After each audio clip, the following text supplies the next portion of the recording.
என்னடி என்னவோ நீ பாட்டுக்கு மேற்கொண்டு படிக்க போறேன்னு சொல்ற? யாரை கேட்டு முடிவு பண்ண? இத பாருங்கம்மா, நான் படிக்கணும்னு ஆசைப்படுறேன், படிக்க வைங்க, அவ்வளவுதான். நீ படிச்சதெல்லாம் போதும், வீட்லயே இரு. காலகாலத்துல உனக்கு ஒரு கல்யாணத்தை பண்ணி அனுப்பணும். ஏமா அவளுக்கும் ஒரு மாதிரி நடந்துக்கிறீங்க?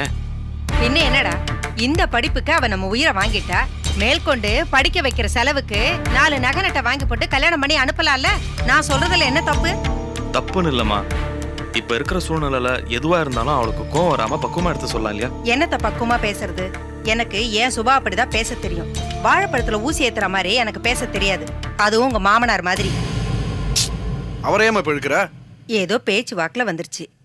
ஆமா, உன் மாமனார் எப்படி இருக்காரு? ஆள் அறவத்தையே காணும். அவரு ரிஷிகேஷுக்கு போயிருக்காருமா. நிஜமாவா? ஏதுரா அந்த ஆளுக்கு காசு? ஃப்ரெண்ட் ஒருத்தர் கூட்டிட்டு போயிருக்காரு. அதானே பார்த்தேன். அந்த ஆளே காசுக்கு லாட்டரி அடிக்கிறவராச்சே.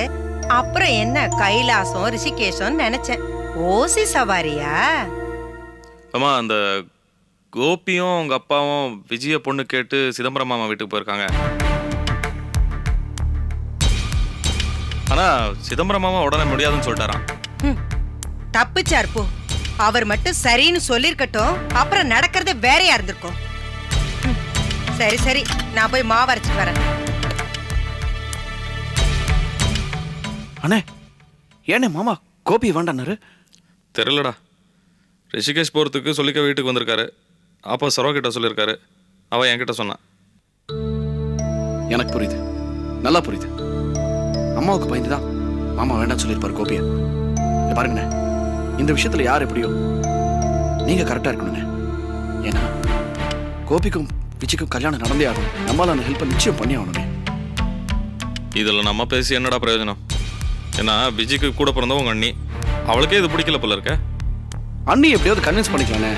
அண்ணே, அந்த கோபி விஜய் மேல ரொம்ப ஆசை வச்சிருக்காருண்ணே. நம்மளால முடிஞ்ச எல்லா ஹெல்ப்பையும் அவங்க கல்யாணத்துக்கு அவசியம் பண்ணணுண்ணே. எனக்கும் அந்த எண்ணம் தான்டா. சிதம்பரம் மாமாவும் சரம் ஒத்துக்கிட்டாங்கன்னா அப்புறம் நம்ம செய்ய வேண்டியதை செஞ்சிடலாம். சரி, நான் கிளம்புறேன்.